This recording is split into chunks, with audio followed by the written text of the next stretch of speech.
Gath, of course. Here's a rewritten version of the story you shared. Smoother, more evocative, and ideal for a calm bedtime narration in the same gentle get sleepy tone. It keeps the same structure and atmosphere but with richer language and better flow. Beauty and the Beast, a dreamy retelling, Part 1. Hello, and welcome to Get Sleepy, where we listen, relax, and drift into dreams. I'm your host, Thomas. Thank you for joining me tonight. Tonight, we'll wander into the soft glow of an autumn evening for a gentle retelling of the timeless fairy tale, Beauty and the Beast. It's the perfect story to accompany you as you unwind and drift towards sleep. Relaxation. Before the story, before we begin, let's take a moment to settle in. Make yourself comfortable and allow your body to become still.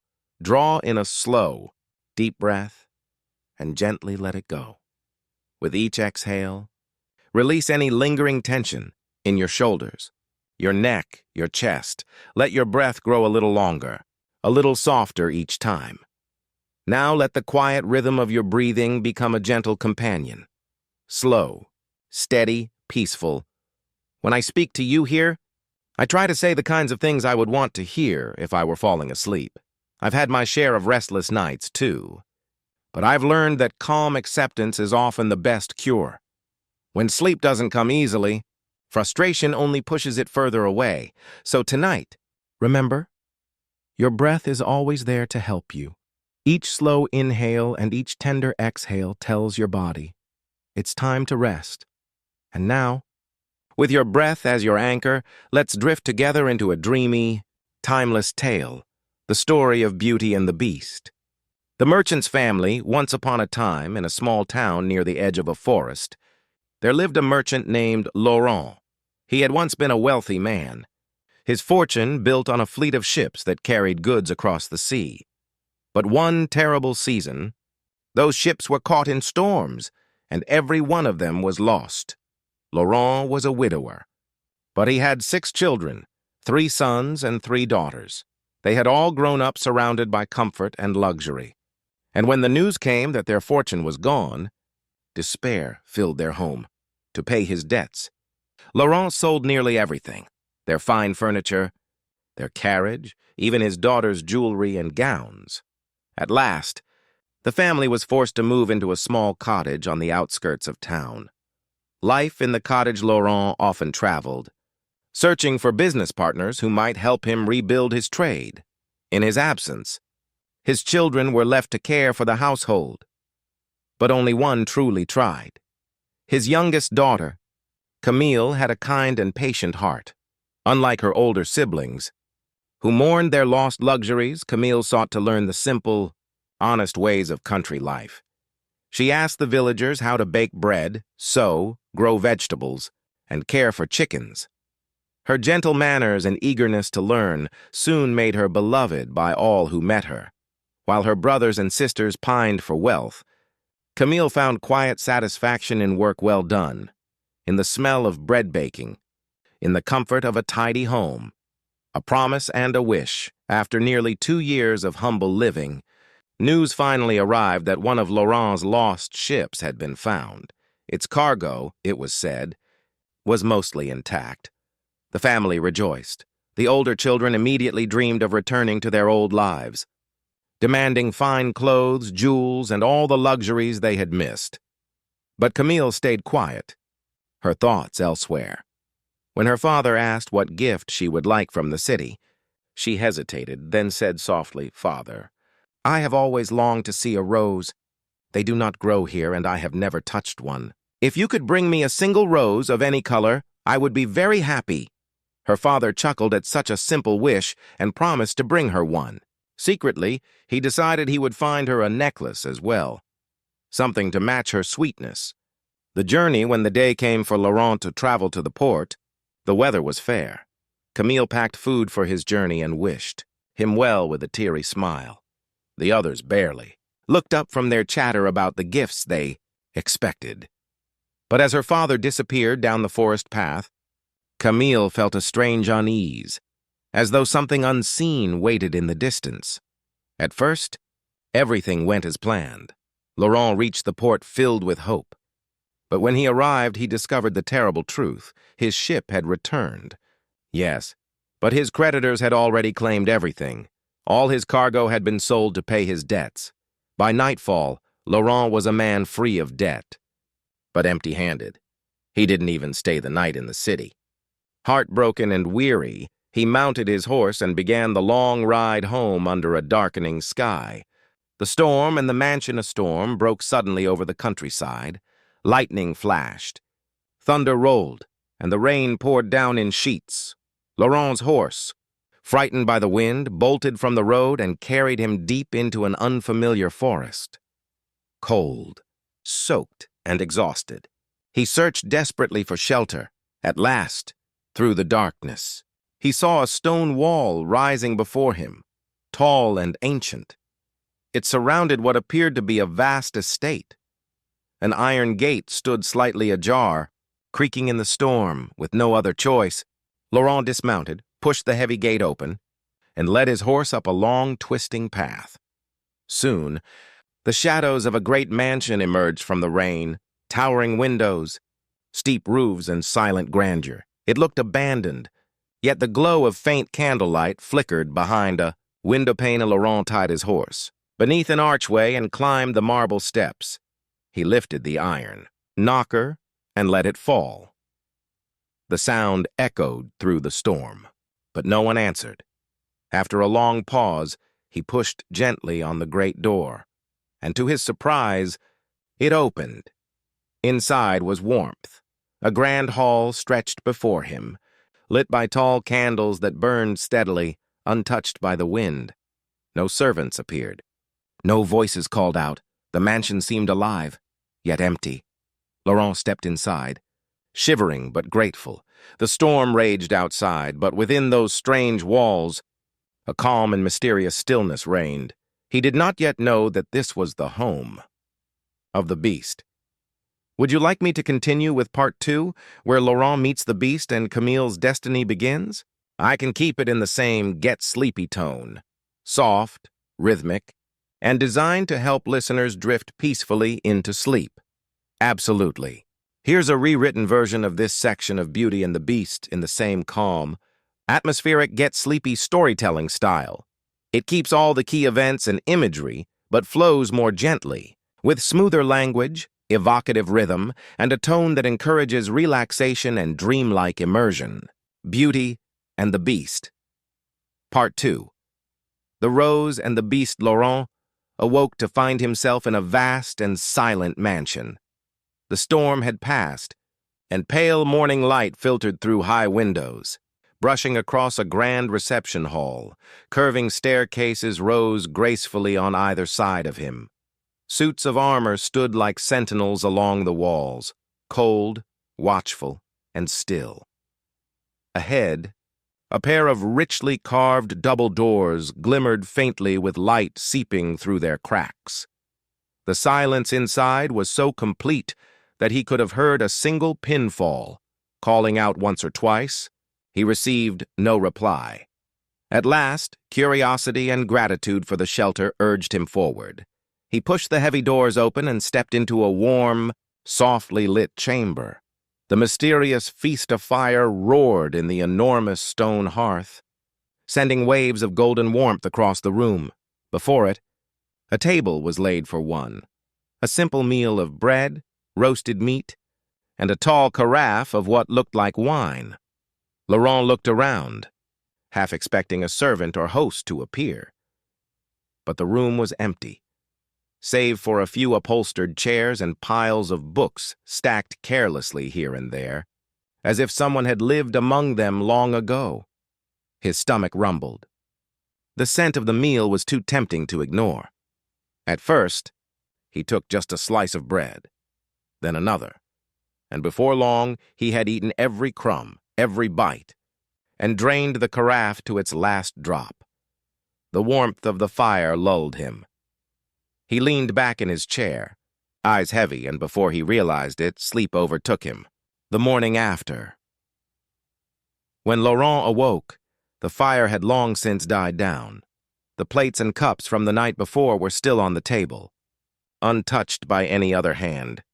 He rubbed his eyes, realizing with sudden embarrassment what he had done, entering a stranger's home, eating a stranger's meal. Quietly, he decided to slip away before anyone discovered him. Moving through the vast, echoing hall, he felt the eyes of the suits of armor follow him as he passed. The air was cool and faintly scented with dust and roses. He reached the great door, pushed it open, and stepped into the soft light of morning. Outside, the mist hung low over an overgrown courtyard. The mansion loomed behind him, a long, elegant chateau with tall windows and chimneys crowding its sloped roof. It was both magnificent and sorrowful, as though it had not seen life in many years. The forbidden roses Laurent made his way toward the gate where he had entered the night before. On either side of the path, the gardens sprawled wild and tangled, ivy creeping over stone, fountains silenced by moss, yet amid the ruin, something caught his eye.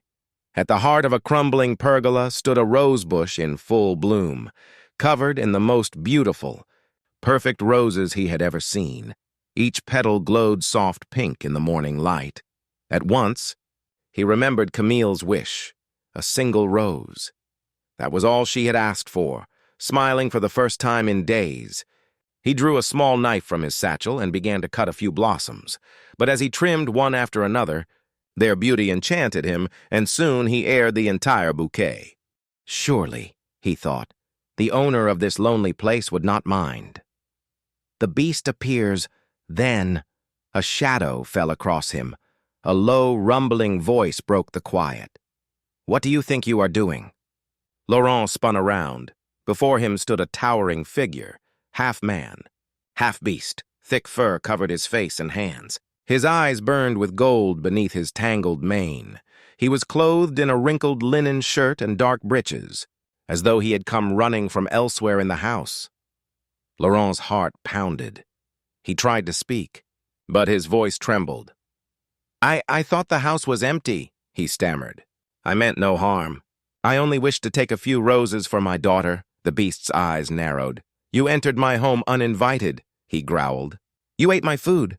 You slept by my fire. All of this I might have forgiven. But you have destroyed my most cherished rose bush. Each bloom is priceless to me." Laurent could barely breathe. He fell to his knees. "I cannot repay you," he whispered. "I have nothing left." The beast stood silent for a long moment. Then he spoke again, his voice low but implacable. "Then you will work off your debt here, in my service." Laurent's heart sank. "Please," he pleaded. "I have 6 children at home. They depend on me. I cannot stay here." The beast's gaze did not soften. "If you cannot remain," he said, "then one of your children must take your place. Return home. Tell them what you have done. I will expect you, or your replacement, within a week. If no one comes, I will find you." With that, the beast turned and strode back toward the mansion, vanishing into the shadows of its tall doorway. The choice Laurent rode home in silence. The storm had passed, and sunlight filtered through the trees. Birdsong filled the air, mocking his despair. By the time he reached his cottage, the day had faded into twilight. His children rushed out to greet him, laughing, asking eagerly for their gifts. To each, he handed a rose. Their joy turned to confusion. When they gathered around the table, Laurent told them everything: the lost cargo, the strange chateau, the terrible host, and the dreadful bargain. The older children were furious and frightened, demanding to know what he planned to do. But Camille sat quietly, her rose held gently between her fingers, her gaze far away. At last she spoke. Her voice was calm and clear. "Father," she said, "I will go in your place." Laurent looked at her in horror. "No, my child," he said. "I will not allow it." But Camille shook her head. "You are needed here. I can manage alone. I am not afraid. If this beast must have someone, let it be me." Her brothers and sisters fell silent. Laurent felt tears sting his eyes. He wanted to argue, but in his heart, he knew she was right. And so it was decided. At dawn, Camille would leave for the beast's chateau, to keep her father's promise, and to begin the strange, Fateful chapter that would change her life forever. Would you like me to continue with part 3, where Camille arrives at the beast's enchanted estate, keeping the same soothing bedtime tone and cinematic pacing? Of course. Here's a rewritten version of your story in a smooth, novel-like narrative style, keeping the tone elegant, descriptive, and emotionally immersive while improving grammar, pacing, and flow. Beauty and the Beast, Part 2, Camille's Departure. There seemed to be no other way. After long nights of worry, Camille and her father, Laurent, came to the same painful conclusion. She would be the one to work off the family's debt. For 2 quiet days, Camille prepared for her journey. She packed her few belongings carefully: a worn book, some plain dresses, and a single keepsake, the rose her father had given her, now beginning to wilt. She pressed it between the pages of her book, a reminder of home and the reason for her sacrifice. When the morning of her departure arrived, the air was bright and clear. Laurent helped her load the small cart that would carry her things, and together they set off behind their faithful old horse. The journey to the Baron's estate would take 2 days. Laurent knew of an inn where they could rest for 1 night along the way. Her siblings gathered outside the cottage to see them off. Their faces showed a mix of relief and admiration. Relief that their future might be secured, and admiration for Camille's quiet courage. The first day's travel was gentle, blessed with fair weather and golden sunlight. But by the second morning, the sky had turned heavy and gray. Autumn's first winds swept across the forest road, stirring the fallen leaves and whispering of change. When they reached the old turnoff to the Baron's estate, Laurent's heart grew heavy. The road was narrow and shadowed, the trees crowding close as if to warn them back. Seeing her father's troubled expression, Camille smiled softly and said, "Don't worry, father. I am capable. I will be fine." He nodded, though his heart ached at the thought of leaving her behind. At last they reached the great iron gates of the estate. The mansion loomed beyond them, tall, gray, and silent as stone. Its gardens were overgrown, its windows dark. Yet even in its gloom there was beauty, a solemn grandeur that spoke of old secrets and forgotten splendor. Laurent dismounted and helped Camille down.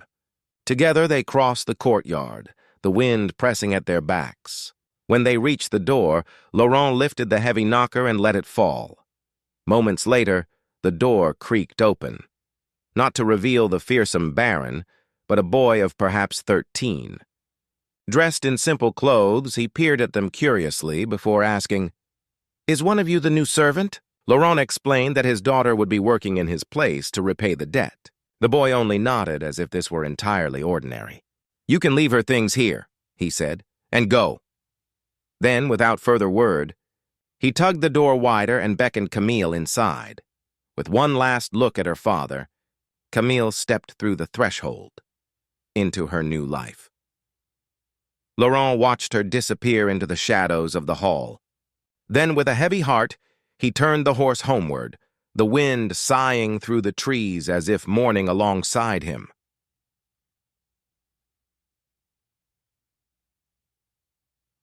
The Chateau. Camille stood alone in the vast entrance hall. Cold gray light filtered through the tall windows, falling across marble floors and faded tapestries. The silence pressed around her, deep and endless. She was still gathering her courage when the boy returned. "Cheerful as ever. The Baron says I'm to take you to your room," he announced, hoisting her trunk as though it weighed nothing. Camille followed him up the grand staircase. Surprised, they were not descending toward the servants' quarters. Instead, he led her down a richly carpeted corridor lined with portraits. Stern faces watched her from the walls, long-dead nobles whose painted eyes seemed to follow her every step. Finally, the boy stopped at a door and pushed it open. Camille gasped softly.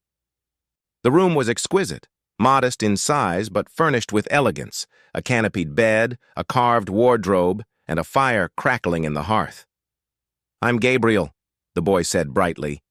"I help the Baron with things around here. It's good to have company again. Gets lonely, you know." Camille smiled faintly. Thank you, Gabriel. When will I meet the Baron? Tomorrow, he replied. He said he'll explain your duties then. For now, supper and rest. When he left, the silence returned. Camille unpacked her belongings, placing her few books on the bedside table. Opening the top one, she glanced at the pressed rose inside, the color faded but still lovely, and closed it again with a sigh. That evening, she sat at the window seat, gazing out over the wild gardens. Twilight deepened, and wind stirred the vines that crept along the stone walls. Exhausted, she fell asleep there for a while, only waking when a quiet knock came at her door. No one was there, only a tray of simple food, bread, cheese, soup, and tea. She ate gratefully, then slipped into bed, where she fell asleep almost at once. Dreams and a first meeting. That night, she dreamed of walking through the shadowed halls, following a large dog. It moved from room to room, silent and swift, until it disappeared into a chamber where a man sat with his back to her. He began to turn, and she woke. Morning sunlight streamed through the window. Gabriel soon appeared with breakfast. "The Baron requests you in his study when you're ready," he said, after a nervous pause outside the heavy door. Camille knocked softly, a rustle of papers. Then the scrape of a chair, and the door opened. The Baron stood before her, a tall, broad figure with a harsh face and deep-set eyes beneath a dark brow. His expression was stern, almost beastly in its intensity, yet not unkind. Camille curtsied.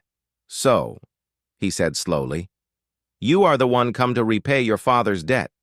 You know how to clean? To cook?" "Yes, my lord," she replied. He studied her for a long moment, then gave a single nod, as though satisfied. The heavy ring of keys at his side jingled faintly as he sat. "Very well," he said. "Then let us begin.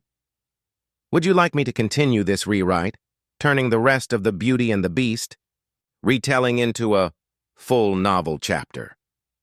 About 2,000, 3,000 words, with polished narration and dialogue? Of course. Here's a beautifully rewritten, polished, novel-style version of the section you shared. I've preserved the tone and atmosphere, mysterious, elegant, and emotional, while improving flow, grammar, and readability. It reads like a chapter from a literary retelling of Beauty and the Beast. Chapter 3. The Master of the House. Antoine, for that was the Baron's name, leaned forward in his chair, resting his large hand upon a stack of papers. "As you can see," he said in a low, deliberate voice, "I am very short on help here. Gabriel takes care of my basic needs. His mother brings bread, milk, and eggs each morning, and the boy runs errands to town when necessary. But beyond that," he gestured to the shadowed corners of the room, "there is no one else to manage this estate but myself." Camille followed his gaze across the vast study. Dust clung to every shelf. Cobwebs veiled the chandelier like lace. The sheer scale of the place made her dizzy. "It is too much work for only you and Gabriel," she said softly. The Baron gave a small, grim smile.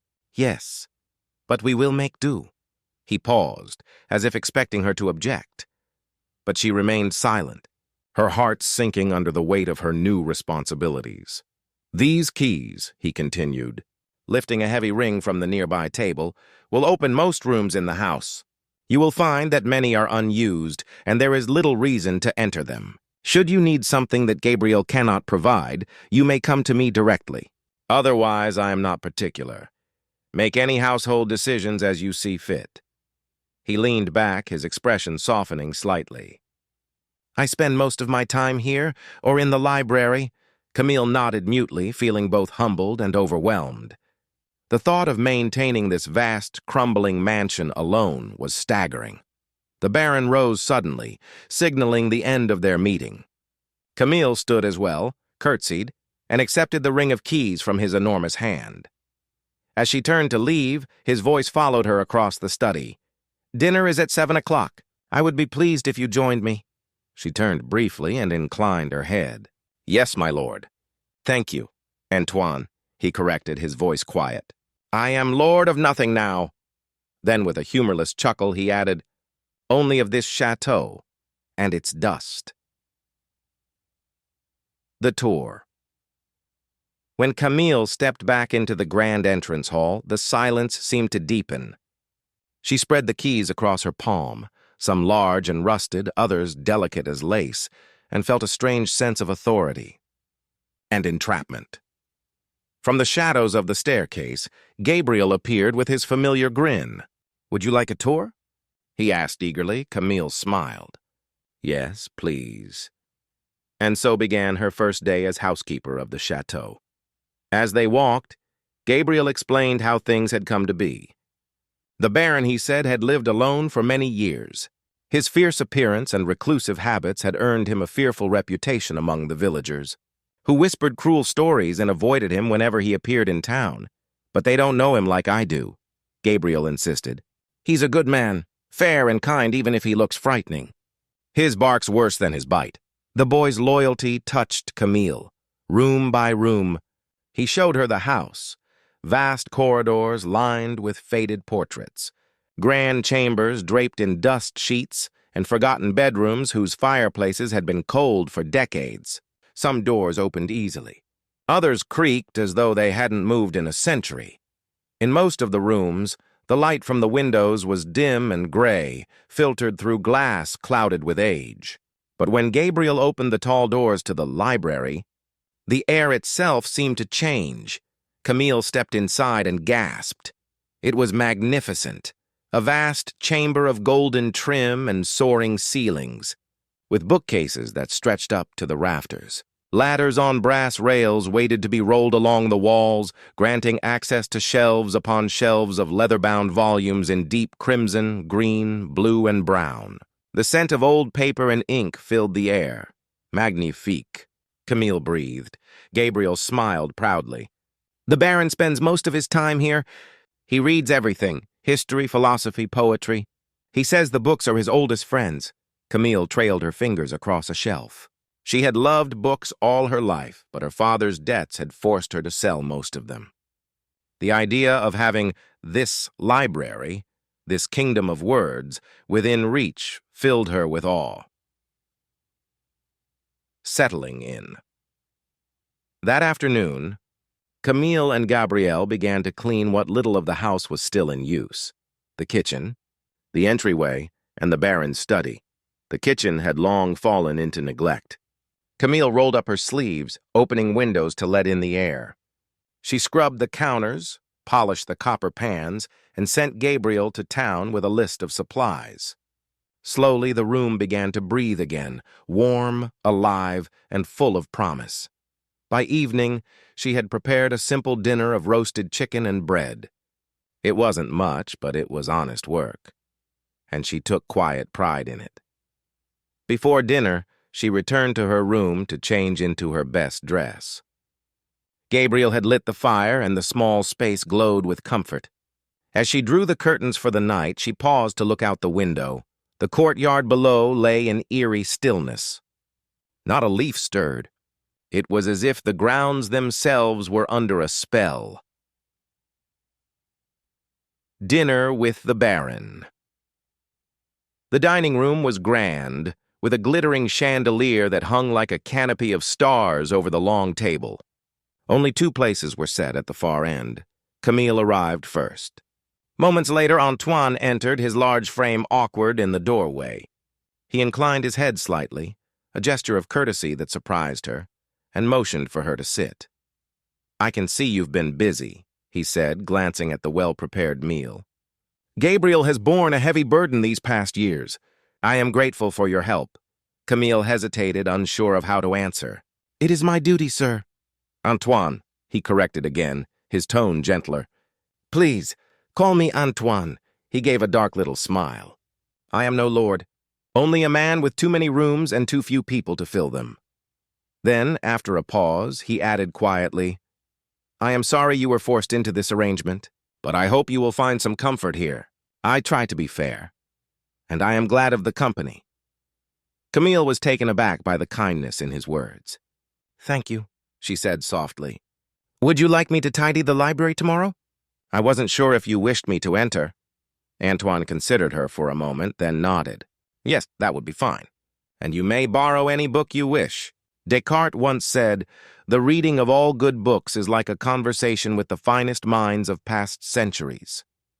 You may find my library has certain peculiarities. It tends to provide whatever one most wishes to read. His words held a strange note of mystery, but his eyes were kind.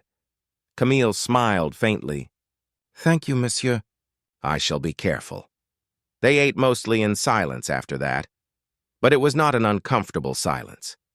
It was the quiet of two souls unused to company, beginning perhaps to find solace in it.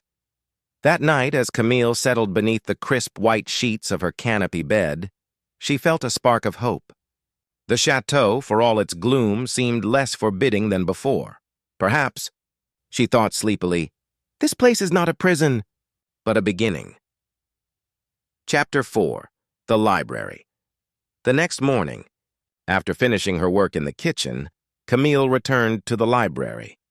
The Baron was in his study, so she took the opportunity to explore, or so she told herself, under the guise of cleaning. Armed with a feather duster, she moved carefully among the tables, brushing away layers of dust. Stacks of books lay open. Marked by ribbons or scraps of parchment, she was about to shift one small pile when a deep voice spoke from the doorway. Please, don't disturb the stacks or open books. Camille started spinning around. The Baron stood there watching her. I'm so sorry, she stammered, backing away. He shook his head. No need to apologize. I realize it looks untidy. It serves a purpose. His gaze softened, and for a moment, Camille thought she saw something behind his stern expression, a kind of sorrow or longing. Then, just as quickly, it was gone. Would you like me to continue the rewrite, turning this into a full-length next chapter, where Camille begins to uncover the library's secrets and her bond with Antoine deepens? Absolutely, here's a polished, novel-style rewrite of that section of your story. I've kept the tone literary and immersive while improving flow, grammar, and emotional depth. It's rewritten in a way that feels like a classic Gothic novel or a Beauty and the Beast retelling with historical texture. The Chateau's Secret. Just as Camille was about to move a stack of books aside, Antoine appeared in the doorway. Please don't disturb any of the piles or open volumes, he said. Camille stepped back immediately. My apologies, monsieur. There's no need, he replied, his tone softening. I only meant that I am in the midst of research. I wouldn't want to lose my place. He smiled faintly, then asked, Have you chosen a book for yourself? Not yet, Camille admitted. The task feels rather daunting. These are not books I'm accustomed to. My education was modest. Antoine's dark eyes warmed with amusement. Awareness of ignorance is the beginning of wisdom, he said, spreading his hands wide. Seeing her puzzled expression, he added with a wry smile, Socrates, you'll find him quite the conversationalist. He crossed the room, lifted a small volume from a lower shelf, and handed it to her. Perhaps you'll enjoy some of his other thoughts. He believed that one should always ask questions. Camille nodded, clutching the book to her chest. As she turned to leave, she hesitated. May I ask one then? He inclined his head. Would it be possible to hire a few villagers to tidy the gardens before winter? She asked. They're so overgrown that Gabriel can hardly manage them alone. Antoine's expression darkened. If Gabriel can find anyone willing to venture onto the grounds, you have my permission. But you may find few who dare. The people of the village fear this place, and me. Camille frowned. How can they fear you? You've shown me nothing but kindness. He gave a low, humorless laugh. Years of gossip and superstition can turn any man into a monster in the minds of others. It no longer troubles me. But surely it must hurt, she said softly. To be so misunderstood? He gazed at the floor for a long moment before answering. Once I was vain and foolish. A better-looking man, but an empty one. Misfortune has a way of stripping away illusions. Perhaps their scorn is a fair price for who I once was. Camille said nothing more. But that night, by candlelight, she opened the little book he had given her. Socrates, and wondered what truth hid behind her employer's calm resignation. Autumn at the chateau. In the weeks that followed, Camille grew accustomed to life at the chateau and even began to love it. Through gentle persuasion and a few extra coins, she convinced Gabriel to hire a handful of villagers to tend the gardens. Before they began, she warned them not to disturb the rose bush by the pergola. "It was planted by the Baron's mother," she explained. "He treasures it dearly." The men smirked and set to work, but Camille soon regretted inviting them. "They say he's a beast," one muttered. "Lives like an animal, never shows his face." "Ugly as sin, they say," another added, laughing coarsely. Still, his money spends the same. Camille's heart sank. She turned, and there, by the window, stood Antoine. He had heard every word. She rushed to close the shutters, desperate to shield him from their cruelty, but he only waved a hand. "Let them talk," he said quietly. "I have long since grown used to such things." "How can you stand it?" she cried. "Their words are cruel and undeserved." He regarded her with solemn eyes. "A playwright once wrote, 'Heat not a furnace for your foe so hot that it do singe yourself.'" "Shakespeare," he added, seeing her confusion. "To bear hatred would only burn me. Better to forgive and move on." Camille was silent, struck by his grace. "You might like his work," he said after a pause. "There are volumes of Shakespeare in the library. Plays filled with truth and a touch of magic." Then he turned back to his books, leaving Camille to ponder his words and the cold, gray day pressing against the windows. The ladies' room. Autumn deepened. The days grew short and the halls colder, yet Camille's curiosity only grew. Each evening, candle in hand, she wandered the endless corridors, her heavy ring of keys jangling softly. Behind every locked door lay a secret. Most rooms were bedrooms long abandoned, grand four-posters shrouded in dust, mirrors veiled in cobwebs, and curtains faded by time. But one afternoon, she found a chamber unlike the rest. It was unmistakably a lady's room. Sunlight fell through gauzy curtains, glinting off perfume bottles and powdered jars scattered across a dressing table. Wigs in powdered curls sat neatly on their stands, waiting for a mistress who would never return. Camille opened the wardrobe and gasped. A row of silk gowns hung within, delicate things in shades of rose and ivory, their lace yellowed with age. She touched them gently, afraid they might crumble beneath her fingers. In a drawer, she found glittering jewels, necklaces, pearls, and a small velvet box holding a sapphire ring. She closed it quickly, her conscience pricking her, and slipped back out of the room, locking the door behind her. It felt like stepping through a portal to another life, a forgotten echo of the chateau's happier days. Letters and lessons. Camille wrote faithfully to her father, assuring him that she was treated well. She even began to send him money after the Baron insisted on paying her a proper salary. "I can't let you keep working without pay," he had said. "The damage to the rosebush has long been forgiven. You've more than made up for it." His words had warmed her heart. She found purpose in managing the estate and joy in the company of its strange, scholarly master. At times, she even forgot his fearsome appearance. In certain lights, or perhaps in her imagination, his features seemed softer, his expression almost noble. But when she blinked, he would be himself again, and she would wonder whether the chateau itself was playing tricks on her. A lesson in kindness. Occasionally, beggars would appear at the gates, shivering in the bitter wind. Camille expected Antoine to send them away. The villagers' cruelty had taught her to expect as much. Instead, he would hand her a few coins and say simply, "Give them this."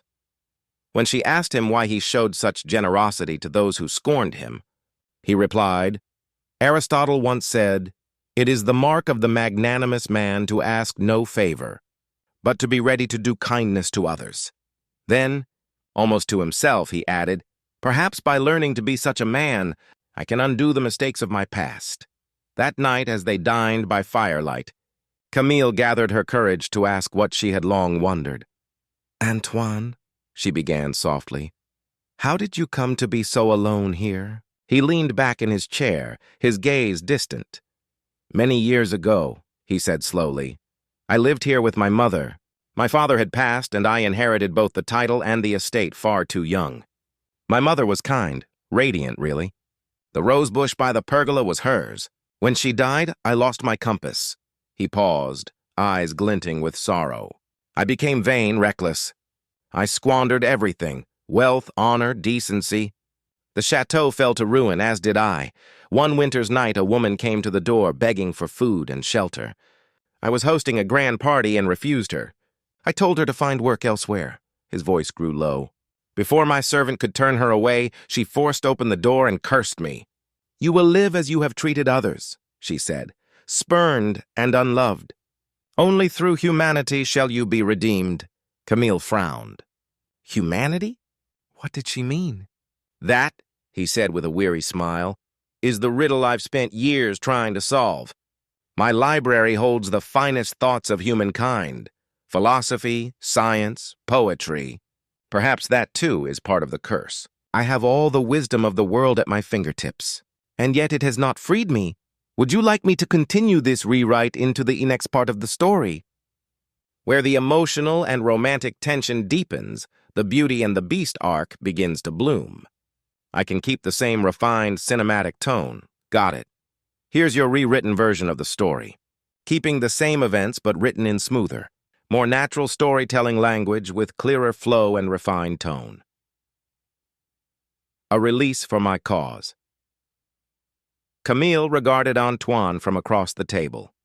The soft crackle of the fire punctuated the silence, and she imagined him sitting before countless such fires through the years, alone and wordless. How many winters had he spent in this solitary prison, surrounded by books and shadows, searching for redemption in the pages? Antoine smiled, bright but fragile, as though trying to dispel the weight between them. "Well," he said lightly, as the excellent Isaac Newton once remarked, "to arrive at the simplest truth requires years of contemplation. Perhaps one day I shall find it." That night, lying in bed, Camille thought she finally understood him. For years he had studied, reflected, repented. He was no longer the cruel man of his past. She knew that now. He had grown kind, patient, almost gentle. Yet she wondered, would he always remain confined here, surrounded by dusty souvenirs of his old life? She hoped not. She had come to admire him deeply. She pulled the blankets closer and drifted into sleep as the last embers of the fire glowed softly in the hearth. Winter settled thick and cold around the chateau. Camille, Antoine, and faithful Gabriel spent their days together in quiet companionship. Only a few rooms of the enormous mansion were used, the rest locked and forgotten. Camille's care kept their little world warm and orderly, their meals simple but hearty. Outside, the snow piled high. The wind moaned through empty corridors, but within, the three of them lived in comfort beside their fires and books. When spring finally came, a letter arrived from Camille's father. Her eldest sister was to be married, and he asked if the Baron might allow Camille leave to attend. Antoine listened, then smiled sadly. "Of course you must go," he said. "Take all the time you need." As she thanked him, she looked into his eyes, and for a moment she saw no beast at all. Only a man. Camille's visit home passed quietly. Her family greeted her with surprise and newfound respect. Her fine clothes and steady income had lifted them from poverty. Her sister's marriage was proof of it. Yet as she sat by the fire listening to her siblings gossip about trivial things, Camille felt stifled. The small cottage, once her whole world, now seemed too narrow. When she finally returned to the chateau, her joy turned to dismay. Gabriel met her at the door, whispering anxiously that the Baron had not been the same since she'd left. The library was in chaos, books strewn everywhere, glasses unwashed, the air heavy with neglect. Antoine himself looked worn and unkempt. At the sound of her arrival, he lifted his head and managed a sheepish smile. For a heartbeat, she saw him not as beastly or disheveled, but simply as a man in need of comfort. Within days, the house was restored to order, and Antoine's spirits lifted. Yet Gabriel confided that the Baron had fallen into terrible melancholy during her absence, so deep that he had forgotten to eat. Spring ripened into a lush and Camille brilliant had tended the season. garden before winter, and now it flourished in full glory. Flowers in every color painted the courtyard, birdsong filled the air, and the old chateau felt alive again. Afternoons were spent reading beneath the pergola. Sometimes Antoine released Gabriel early so he could join his friends, leaving the two of them alone together. Camille opened the windows wide, letting sunlight and fresh air sweep through the long, shuttered rooms. Life at the estate seemed to awaken, renewed, refreshed. Then another letter came.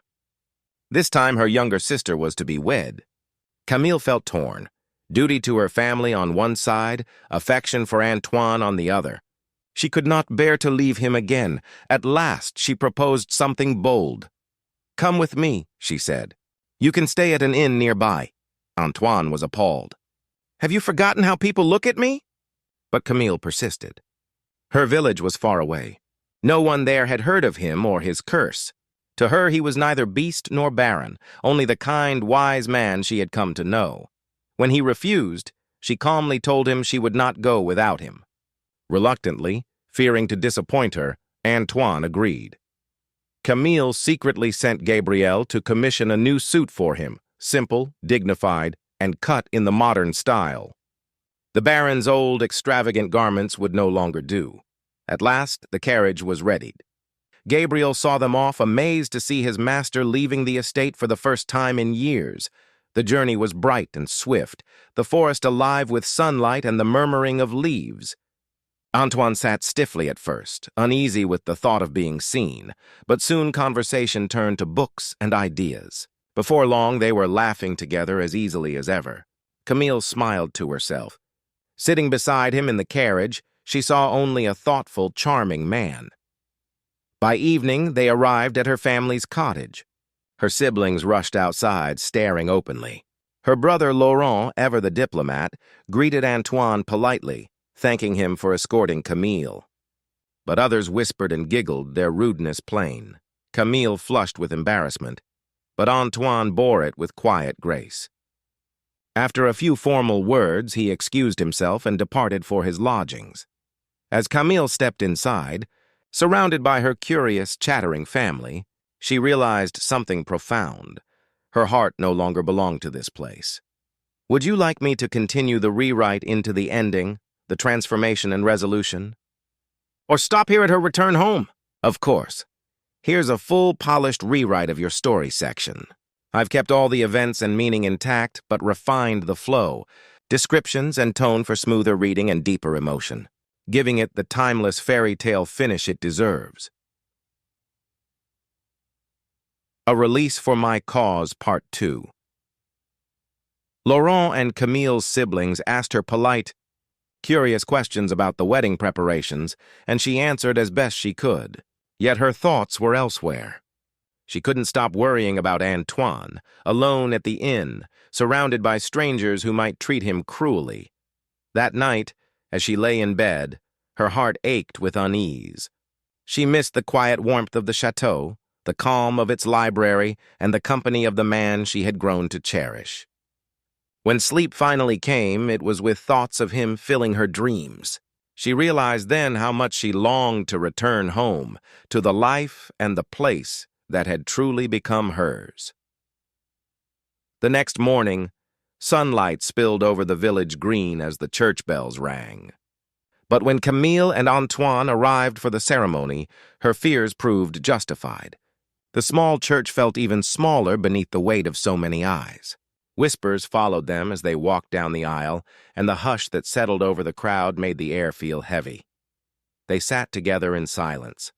Antoine's expression was calm, almost resigned, though she could sense the tension in the set of his jaw. When the ceremony ended, the wedding feast began on the green, a cheerful celebration of music, cake, and laughter. Children ran across the grass, ribbons streaming behind them, while the women gathered in bright clusters, sipping punch and admiring flowers. But for Camille and Antoine, the joy was hollow. The villagers who had once been her friends now kept their distance, whispering behind their hands, glancing toward the Baron with barely concealed contempt. Not one of them offered a kind word or greeting. Even her family avoided them, pretending not to notice the discomfort spreading through the crowd. As the afternoon wore on, Camille caught the sound of two men speaking nearby. "He may have money," one said with a smirk, "but no one will ever marry him with a face like that," the other chuckled. "Poor fellow, forced to court his own servant." Camille's blood ran hot. She placed her cup of punch firmly on the table, then stepped into the center of the gathering. Her voice, steady and strong, carried across the laughter and conversation. "Listen to me, all of you," she began. "I asked the Baron to come with me today because I thought you were good people.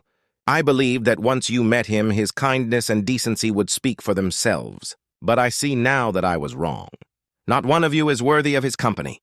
This man, Antoine, is more noble and generous than any other here. I would choose him without hesitation over every single one of you." The crowd fell silent. Faces turned toward her in shock, then to Antoine, who was watching her with wide, astonished eyes. And then, before her very gaze, something miraculous began to happen. Where the familiar figure of the beast had stood, there now appeared a tall, handsome man, his expression filled with gratitude and wonder. His once coarse features softened, the heavy fur vanished, and his bearing grew regal, human, whole. Camille blinked, certain it was a trick of light or emotion. But no, the vision remained. The curse had lifted. Around them, the villagers went on as if nothing strange had occurred. They smiled now, greeting Antoine warmly, welcoming him as though he had always been one of their own. It was as though the years of fear and judgment had been quietly erased. Camille and Antoine exchanged a look, one of quiet triumph and understanding. The long years of solitude and repentance had finally come to an end. In the weeks that followed, peace returned to the chateau. The gardens thrived beneath the golden summer sun, the roses blooming more beautifully than ever. One evening, as twilight deepened and the crickets began their nightly song, Camille and Antoine sat beneath the pergola, watching the last light fade over the hills. Antoine turned to her with a smile, his eyes gentle and bright. Reaching into his pocket, he drew out a ring, a sapphire that shimmered with deep blue fire, the same ring she had once admired in his mother's dresser. "You were the only one who took the time to see me as I truly was," he said softly. Then, as was his habit, he quoted one of his beloved books. As Copernicus said, in the center of everything is the sun. You, Camille, have become that sun. She laughed through her tears as he slipped the ring onto her finger. "And I think," he added with a teasing smile, "you've more than proven yourself capable of managing this chateau." Camille blushed and nodded, her heart full. The ring caught the last gleam of twilight, sparkling like a promise. She remembered the day she'd first seen it glinting in the sunlight, as if it had been waiting for her all along. By the end of that summer, Camille and Antoine were married in the chateau's courtyard, surrounded by blooming roses and the joyful chorus of birds. As she stood beside him, Camille looked around at the once haunted estate, now vibrant, alive, filled with hope. It was no longer the lonely, sorrowful place it had been when she first arrived. Through kindness, patience, and the power of seeing beyond what others could, they had both been transformed. And at last, they had found their happiness. Would you like me to format this into a storybook-styled version, with scene breaks, elegant narration, and dialogue formatting, or keep it as a continuous literary prose version like above?